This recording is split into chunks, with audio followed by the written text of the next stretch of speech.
Hello everyone, welcome back to another episode of r/Entitled People. In today's episode, Airbnb neighbor from hell. Clients don't have budget to hire me, so they change me to suit their budget.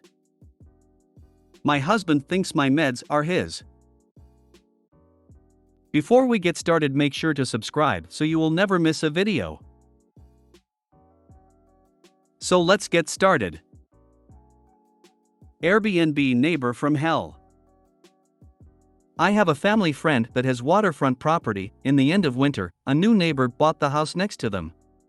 They had asked me to set up a full 4K camera system for them with PTZ cam. Since then the cameras have caught. 1. The neighbor didn't secure their dock during a high current period, causing it to hit the friends, making it float away. That cost them $6,000 to replace. Neighbor just watched it happen and chose not to contact them at all. The neighbor avoided them like a coward after it had happened. 2. Dumping their trash in the friend's fire pit, then burning it. Again, the neighbor is nowhere to be found when trying to talk to them about this. 3. The listing had the friend's water toys in it. This stopped happening when the friend started locking them up. As a bonus, the guest, although they stopped when told to, can't exactly fault them for being given bad information, and neighbors love to use the friend's beach despite the neighbors having their own. The friend's is just bigger and nicer. 4. After installing the cameras, I was looking and found the neighbor's wife walking all around the friend's yard, inspecting and trying to mess with them, but we got some vandal and tamper-proof ones. To add to this, they seem to use the friend's yard constantly when they aren't home to play with their dog, and the wife absolutely loves to mess with the sprinkler setup. 5. The sprinkler system, the wife broke off a head while screwing with it. It was not pointing in their yard or anything, she just decided to mess with it one day. Luckily they're pretty cheap and easy to replace, but WTF? 6. The guests aren't terrible, however according to the listing it sleeps 5, yet the friend constantly sees tents in the yard with at least 10 to 15 people there. Aside from being slightly loud past 1 a.m., the guests have been significantly more respectful and friendly than the Airbnb hosts themselves. 7. They never talk to the friend. Every time they have tried to approach them, they just hide. These people are in their 60s, yet they seem to act like children. Any idea what my friend could do? Talking to them and leaving notes is not an option since they have no interest in communication. It is not an HOA, which I think is why the neighbors think this behavior is okay. It's extremely immature. Trespass order and also file police reports for all damages caused. A cease and desist letter to stop trespassing, then call the police when they get into the yard. A barbed wire fence down the property line with no trespassing signs.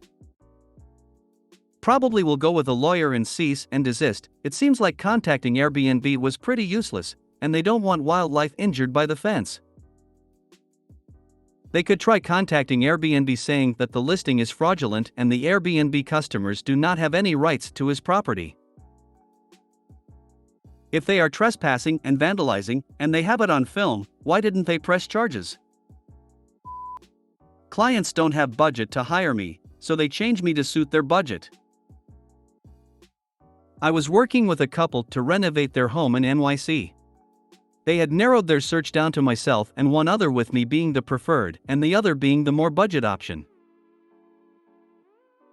I gave these clients my detailed spreadsheet of costs so they could use it to pick and remove the non-essentials in the hope of getting closer to the number they wanted. They had so many luxuries it actually shouldn't be hard to do. A few days later they both call me announcing they've done it. In a celebratory manner. Now, my price as designed was almost 1.7 mil. If I removed every single non-essential item I could get the budgets down to $1.275 mil. I opened the sheet and they had somehow got it to $955,000. I look through it briefly and see literally nothing has been removed. We are $600,000 or more lower to build the same house. So I call the client to ask if I have the right spreadsheet and the wife answers and says, "Oh sorry, maybe not, I'll resend." Resends it, we remain on the phone to go through it together. Same thing, same pricing, same sheet. I tell the client I'll call her back. I open the original sheet and put it side by side, and I can't see what's changed initially. I finally saw what had happened about a minute later. First thing I notice is the fancy $7,000 archway, which in the spreadsheet was closer to $10,000 with all the markups etc., but the base price was $7,250. They had simply gone to that number and changed it to $1,750. I keep looking and they have gone through my whole spreadsheet and done this. Another example is they wanted this custom railing and staircase on an exterior metal deck. This was an item they were to remove based on conversations. This was $25,000 or so, but they had changed it to $8,000. There were so many examples of this. I called the client still confused, thinking maybe they had thought, oh, we won't spend $10,000 on the fancy archway, we will have you just do whatever $2,000 can buy us. I asked what had happened and they said, client, we just adjusted some numbers until we came up with our budget. Okay, to be clear then, in the areas you've lowered my numbers you're expecting less, correct? For example, the archway, you want me just to put a regular trim detail there or whatever $1,750 can buy? Client, sounding confused, no, we still want the archway. Why? Hang on, so you're still expecting the details as they're drawn in the bid set? Husband joined call around here. Client, yes, why? Sounding really confused or doing a good job of acting confused. So you haven't removed any items? You've just lowered the price to. What exactly? Client, I don't understand. Maybe I'm not being clear, so I'll use an analogy then. I've said I'm going to cook you a burger with all the trimmings for $10. You guys have $6, so I've said, hey, here's my menu, go ahead and remove the bacon, the egg, and see if we can get to a price you're happy with. But it seems like you just changed the price of the burger on the menu to $5 without removing anything, is that correct? Client, tone changes for first time ever from upbeat and caring to like evil stepmother? Oh, I see. Yes, well, we looked through a lot of your pricing and we just don't see how they could cost what you've quoted, so we changed them to where we thought they should be. I was up until this point wondering if they're stupid or manipulative, and it was in this moment I realized it was the second one. Based on what? Client, what? What did you base your numbers on? How did you decide what they should be? Client, I guess we just thought about what was reasonable and what we thought was fair for everyone. Side note, nothing induced rage in me quicker than a client talking about paying me fair.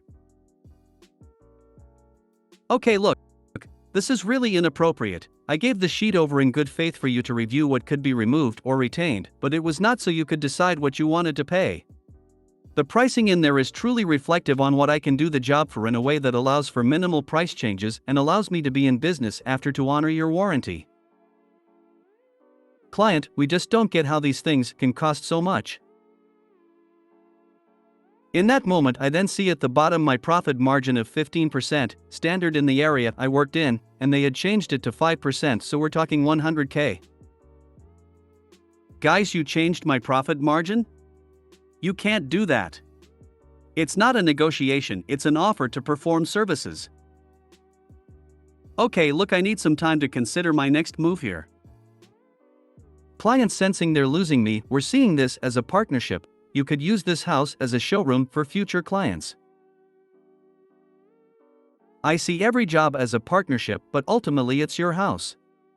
Almost all of my old clients allow me to show their home. I get invited to dinners regularly and birthdays. I'd love you guys to be part of that, but I can't pay $500,000 plus to do that here. My pricing is set. I've put my best foot forward. If you want to work with me, I'm going to build you a wonderful home. As always, please reach out with questions. They ended up hiring a contractor who agreed to their pricing and scope. When he calls to let me know they were going with the other guy, 3 weeks after he was supposed to, I said, listen, no hard feelings, but you have my spreadsheet.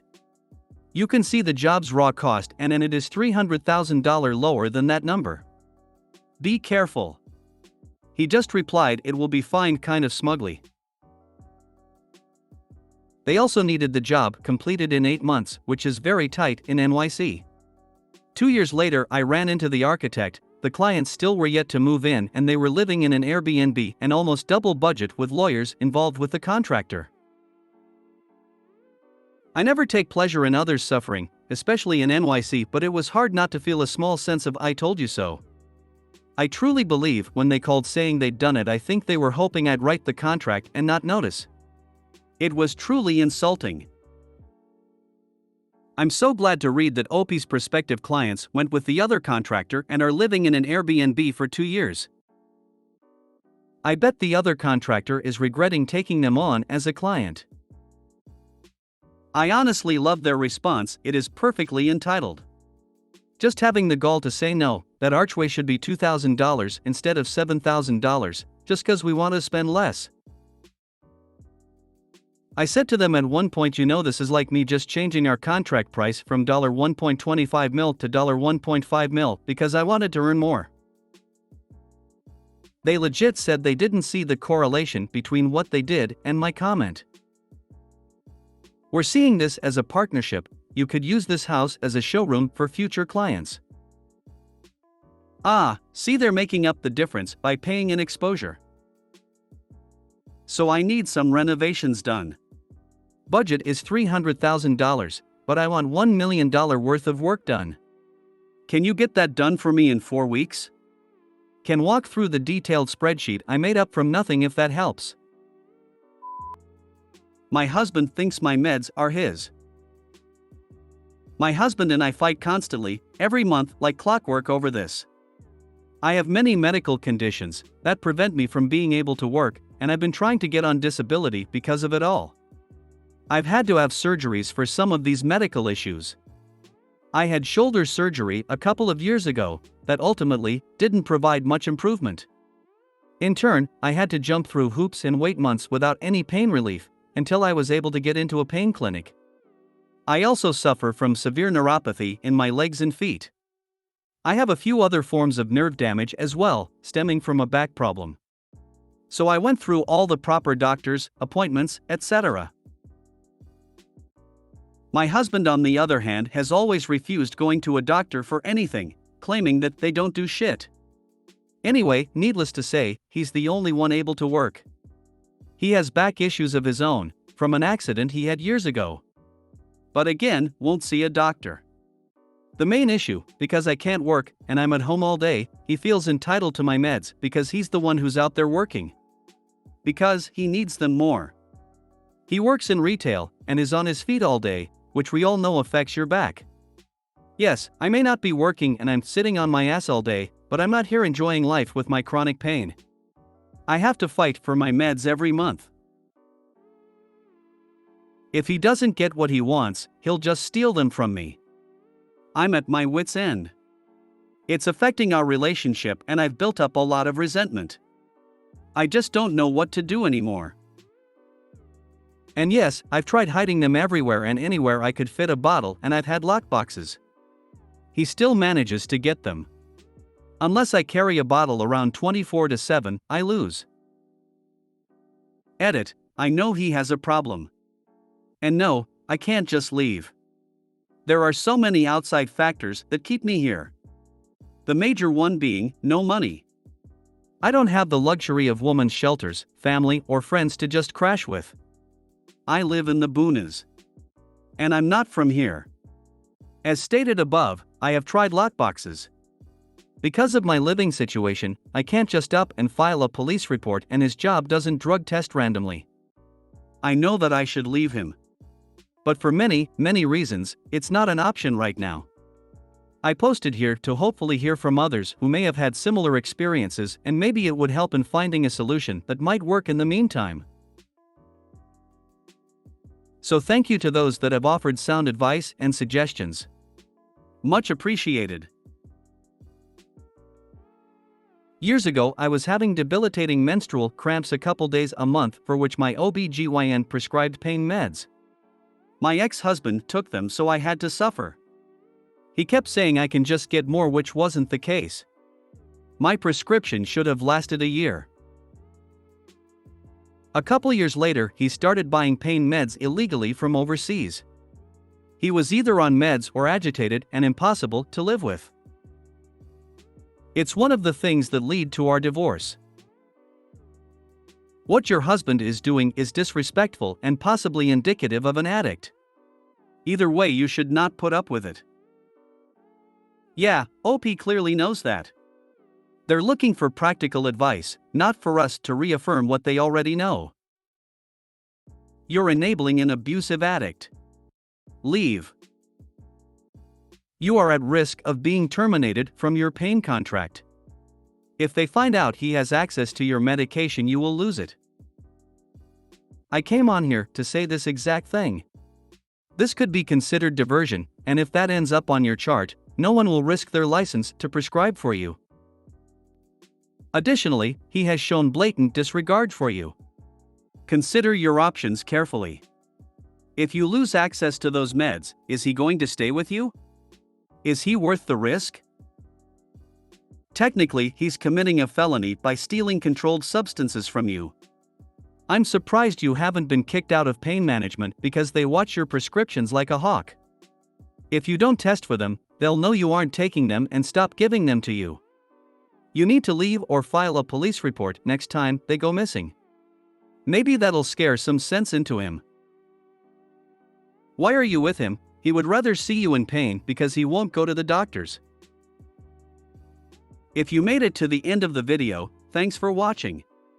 Don't forget to like, subscribe and share, and we will see you in the next video.